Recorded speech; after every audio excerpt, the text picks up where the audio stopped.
Hello, my name is Alan Fuller. I was an employee at Marshall Gold State Park for many years, and since my retirement I've continued to work as a docent here in the park. And both during my career and my retirement I've had the opportunity to present a large number of interpretive programs. And I always greatly enjoy the experience of interpretation because it connects me to the people I love. I want to talk about this concept interpretation. Just the word itself is kind of fuzzy, isn't it? What does it really mean? It's not a word that has a clear and concise meaning because it can mean many different things. In general, I suppose interpretation is explaining things. It's putting things into words or into different words. Explaining why things matter. Explaining what somebody intended or what somebody was trying to get across. So in that sense you can interpret a poem perhaps in the classroom. The teacher will explain to the students what the poet was trying to get to. Or you can interpret a painting or even a piece of music. You can put into words somebody else's attempt, somebody else's intention. Well, in the context here of historic resources and historic characters, interpretation is explaining why things matter, is explaining why things are relevant, is explaining why we should care about the gold discovery, why we should care about James Marshall's story, why we should care about the wild experience of the gold rush, the hundreds of thousands of people who poured through here, and in search of what? In search of something great, the one grand thing that might ever happen in their lives. I want to start off by saying what interpretation is not, and that it is not passing on information. Passing on information is an extremely important activity, absolutely essential to the operation of a place like this. Here, information is usually dispensed at the museum counter. And if any of you prospective docents, if that's what your interest really is, by all means, we need you. We need people at the museum counter to answer questions, to tell people where things are, to tell how to get to the monument and how to get to Sutter's Mill and where the gold discovery happened and what happened to James Marshall and all of that information. But none of that is interpretive because it doesn't explain anything. It's simply giving information that the visitor wants. And interpretation, though, is not telling people what they know, what they don't know. Interpretation is not telling people what they don't know. It's almost the reverse in a way. It's explaining to people using what they do know. In other words, we capitalize upon the knowledge and the understanding that's already in the minds of the visitors, the sum total of their experiences, their thoughts, their dreams, their victories, their defeats, their blue periods, their successes and triumphs, the sum total of their memory, the sum total of their personality. So by using that, we can explain why these things matter. We reach into the visitor's mind to make a connection. That's what interpretation is. Interpretation is provocation. That's what the man said. The man was Freeman Tilden, and he wrote the Bible, the book anyway. The book was called Interpreting Our Heritage, and it was published back in the 1950s. And even today, it's considered the single authoritative work on at least getting started with this craft called interpretation, because he understood to do a successful interpretation, you need, in a way, to get inside people's heads. You need to engage with them. You try to establish a kind of conduit going from yourself into the mind of the visitor, and make a connection with what they know and what they remember and what they already understand. Because by using those things, you can then make them understand the importance of what you want to convey. So that's the essence of interpretation. It's engaging, it's provoking. It's also motivating. You want to motivate people to be interested, motivate them to want to learn more. So in that sense, you can see you will never satisfy a visitor with interpretation. You might do it with information.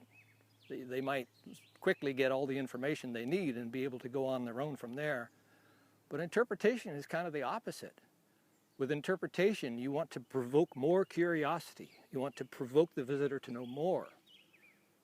Ideally, when interpretation is working well, the visitor begins to talk to you. You know, and there's established now a two-way communication. The visitor begins to ask you questions. And you might be able to enhance that process by beginning to ask the visitor questions. And every question you ask is geared toward tapping into their memory and their understanding of what it is to be a human being. Make the visitor curious.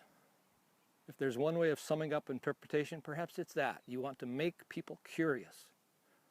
Get them to talk. Get them to interact with you in an interpersonal way, in a meaningful way. You can also use other simple techniques, like engaging their other senses. Rather than just standing here talking like I'm doing to you, you might want to bring them in. If you have some kind of station where you're demonstrating something, for heaven's sakes, get them to come over and touch it, or even use the tool themselves. Show them how to do things and let them try, because every use of their own sensory experiences enhances their understanding. So if they can touch, they can feel, they can smell, they can see, they can hear, all those things will enhance your interpretive experience. Allow them to do things. If you're demonstrating how to do something, for heaven's sake, let them try it too. You know, let them try to wash a shirt on a washboard, or whatever it is you might be trying to do. There are three different aspects of interpretation, or better, there are three different vantage points. And they're normally called persons: first person, second person, third person. And those terms mean the same thing that they meant in fourth grade English class. Third person is he, she, they. Second person, you. First person is I. So in third person interpretation, to start, third person then is talking about someone else. So we're telling a story or relating an experience that happened to someone else. So if I were trying to explain the circumstances of James Marshall's discovery of gold, I would be talking about him. I would say, he did this. James Marshall did that. So that's third person, because now the interpreter is talking about someone else, some other person. A third person. Third person interpretation is often a story. You know, so if you were relating the circumstances of the gold discovery, you would tell the story you would tell the story in chronological sequence of how the thing happened from beginning to end, and tell what James Marshall did and why he did it, and perhaps allude to what he might have thought at the time. It can also be a description, you know, a word picture that people can see in their minds of what the scene might have been at the time. And in all of these techniques, you want to continually engage the visitor and make things relevant to what you know they already understand. Also, don't hesitate to entertain them. You know, if you know how to be funny, or you know how to make people laugh or make people have fun, don't hesitate to do that. And I know that many park people don't believe in entertainment, but I think that's changing in this modern day. We understand that most people do come for entertainment. Where do people come when they visit Marshall Gold? One of the first things they ask at the visitors counter is, where's the blacksmith shop? Because they heard that's fun. And they want to have fun. They want to go down there and watch somebody do something and laugh a little bit and say, oh, that's really neat. It's entertaining, it's fun. And entertainment will add to interpretive experience, not detract from it. So if you know how to entertain people, for heaven's sakes, do it. Add that to your bag of tricks as well. Use action. Don't just... So do things. Use action. Use your skills. Use your hands. Use what you have to engage with the visitors, and make it relevant. And don't forget to use passion, not just in third person, but in any interpretive activity. Take it from me, for the voice of experience. If you have passion about what you're talking about, that will cover a multitude of other sins. Let the visitor see that you are interested in this subject. Let them see that you're fascinated by history and the importance of history and the relevance of history. Use your voice in different ways. Don't get into a monotone. Be conscious of the sound of your own voice and make it go up and down and loud and soft. Use gestures if they're appropriate, or even if they're not. Just to emphasize points. Use your hands, because it makes, as long as it's not too distracting, it makes your presentation a little more powerful. And don't forget eye contact. Look people directly in the eye. Don't be gazing off at the scenery while you're talking to people over here. Maintain that connection. Maintain that conduit that I was talking about. Get into people's heads. So I'll give you a quick demonstration of a typical third-person interpretive program.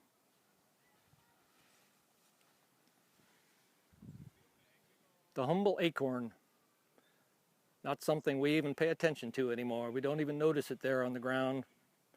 We just leave it there to disappear of its own, or perhaps we sweep it up with the leaves when we're tidying up our yards. But to the Nisenan people who once lived here in this valley, they called Kuluma, this acorn represented life itself. This is a piece of bread. This is the difference between hunger and happiness. The Nisenan people had no agriculture. They raised no crops at all. They were what anthropologists call hunter-gatherers. And they were able to hunt and gather a great deal and a great variety of food here in California. So much so that some authorities believe that the population of California, the population density, was greater than any other place in this continent, north of central Mexico. But among all those foods that they gathered, the acorn was the most essential, the main source of nourishment. This was the staff of life itself, the very thing that made life possible here in these hills. In its natural state, the acorn is so sour, it's essentially inedible. Wild animals have to eat it anyway. They just have to endure the taste of the tannic acid in their mouth and what it might do in their digestive systems.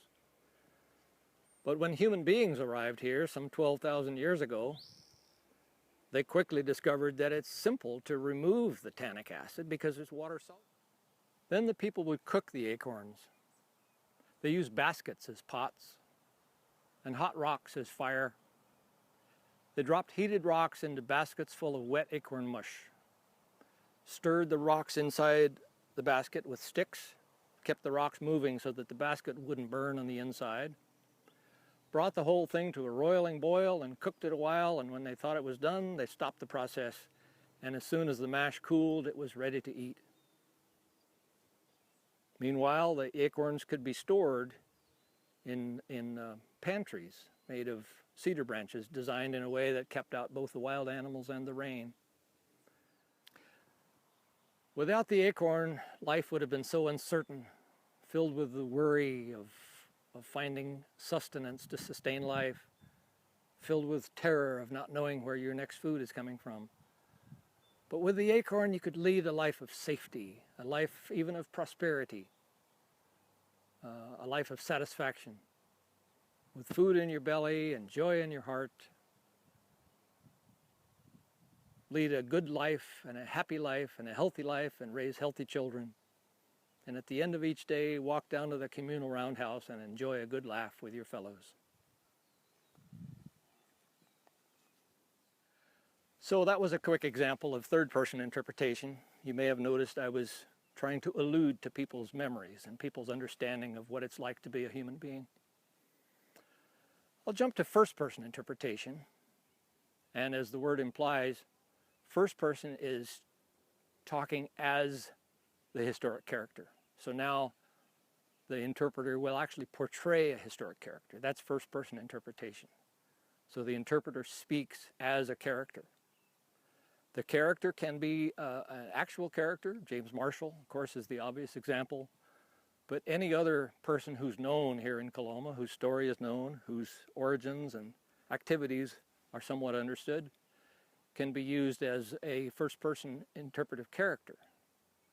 And I've seen John Sutter here, I've seen Peter Wimmer and Mrs. Wimmer and members of the mill crew, and on and on and on. It's possible to do any of those characters or anybody you can find in our extensive records that may have an interesting story that you can tell as a first-person interpreter. But it's also possible to use a generic character, a composite character, and it could be anybody. I think we're fortunate here at Coloma to have an opportunity to do that. In many historic sites where first-person interpretation is carried on, it's not even allowed. You have to interpret a character who was there at the site and made history. But here, everybody made history. You do the math in your head, and it's between 1848 and just a few years later, maybe 1852, there must have been tens of thousands of people, maybe more, who passed through this little valley and stayed a while and stopped and talked to people and got supplies and got some information and they got their bearings and found out what they should do next and maybe made a friend or two and then moved on. And they're all forgotten. They're all anonymous. Nobody knows their names. And in fact, they might not have been using their own names. That's a common thread of Gold Rush history. But in any case, you can make up a character. Just make it authentic. Use typical examples of people whose history is recorded here and tell their story using your own voice and your own interpretive skills. To make first-person interpretation work, it's usually necessary to write something out, to memorize it, to practice it, so that you won't stumble or wonder what to say next. And I will tell you, it's very fun to do first-person interpretation.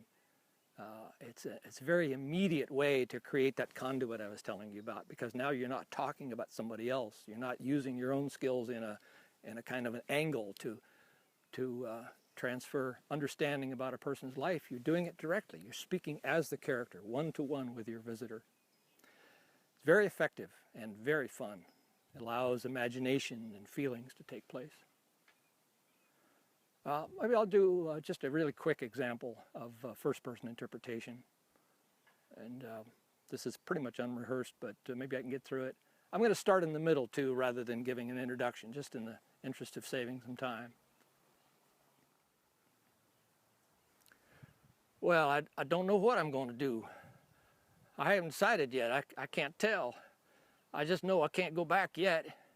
I ain't done what I come to do. I ain't got what I come for. I had to borrow my neighbor's oxen just to get out here. They hauled my farm wagon all the way out to California on that long trail. Oxen didn't even make it to California, nor the wagon. Those ox bones are bleached out there in the sun in the desert between the Humboldt River and that Truckee River. Had to come the rest of the way on foot, just carrying what I could on my back. I was going to pay that man in pure gold when I got back home. That's what I told him. Been here for weeks. I ain't found any gold at all. I don't even know where to look. Every place I go that has some gold that I think might be good for mining, there's already 25 people there. And they'll drive you off with pickaxes and knives. So you go off and find some place that's already been worked out. Oh, it's dreadful. How they lied to me. They told me you could just pick pieces of gold off the ground with your fingertips. Well, it ain't like that at all. Work? Oh my God, I never thought I'd have to work this hard. I'm just wore out. And my feet are all cracked from standing in the cold water. My back is blistered. My arms and wrists are so sore from all that work. I must have moved a mountain of dirt already. Now I got to move it again to wash it. And I don't even know if there's any gold in it. I don't know what I'm going to do. Well, I do know what I'm going to do. I'm not going to go back as a failure. I'm not going to go back and tell my wife and children and my friends that I didn't succeed in what I was trying to do out in California. I'm going to make this work. I'm going to do it somehow. If I can't find gold, I'll work for wages. Wages are good out here.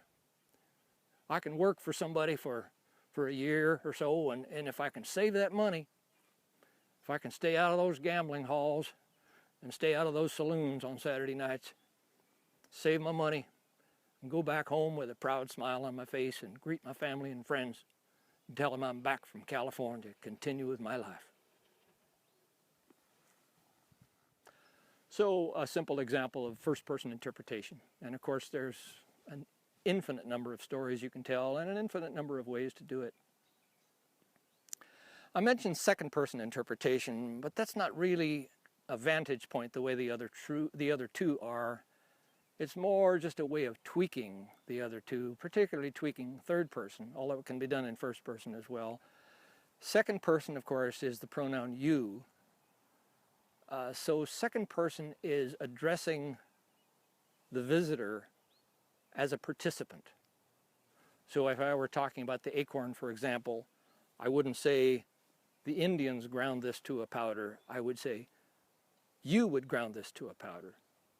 You would take the acorn and shell it, and you would put the acorn into a rock basin and pound it with a rock to reduce it to a powder, and you would wash the acorn mash with water. And simply by using the word you emphasize the connection, you see. You bring the visitor into the picture in a much more immediate way. And it can be very engaging and successful. It allows the visitor to imagine more easily the experience of the historic event and the historic characters. So why do we do this? Why do we bother with interpretation? Well, I would start by saying you want to do it because you like people and you like history. And I believe that must be true, because if it weren't, you wouldn't be sitting there watching this video. That's why you're in this docent class.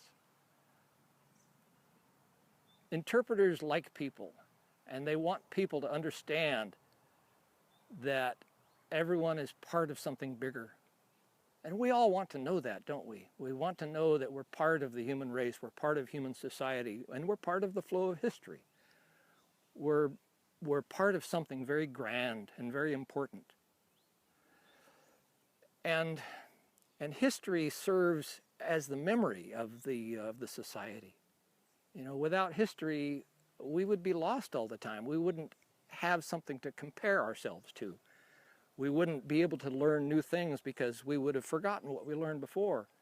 So by understanding things that happened 150, 180 years ago, we're able to understand present events better. That's why interpretation matters. It actually makes people stronger as individuals and as members of their society. So I may be overblowing this, but I think it's a privilege to be able to do interpretation, because it makes people saner. It makes it it's a kind of recreation, you know, in the literal meaning of the word, recreation.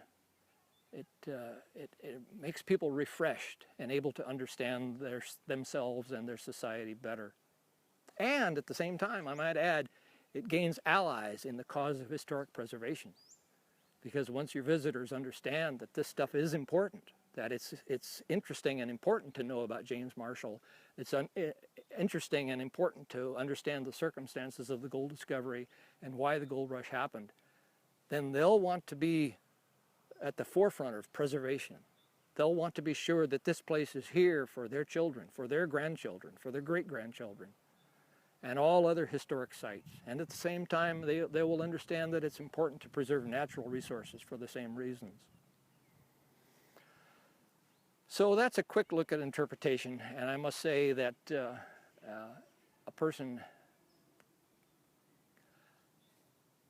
So that's a quick look at interpretation, and I must add that it's a big subject. You can study interpretation for months or years before you really get into the thing very far, and so I've barely scratched the surface. I know that, but it's a start. And I want to assure you that as you continue with your activities here at the park, you'll have lots of help. There are many experienced docents here who will help you along learning things and giving you advice on how to perform your interpretive activities. There will also be people who are able to give you critiques. And please don't hesitate to accept critiques. Never reject them as criticism, because that's never the way a good critique is intended. I can't tell you how much critiques helped me in my career as an interpreter. Someone would tell me, you know, that gesture you're using is just not working. Or you keep repeating that same word, Alan, and it's distracting. So using those critiques, I was able to refine my performance and make it much more coherent and less distracting and better in every way. So don't forget, the purpose of interpretation is to provoke, but also to engage, to motivate, to entertain, to make the visitor curious. So I wish you the best of luck in continuing your career as an interpreter, and thank you for your time.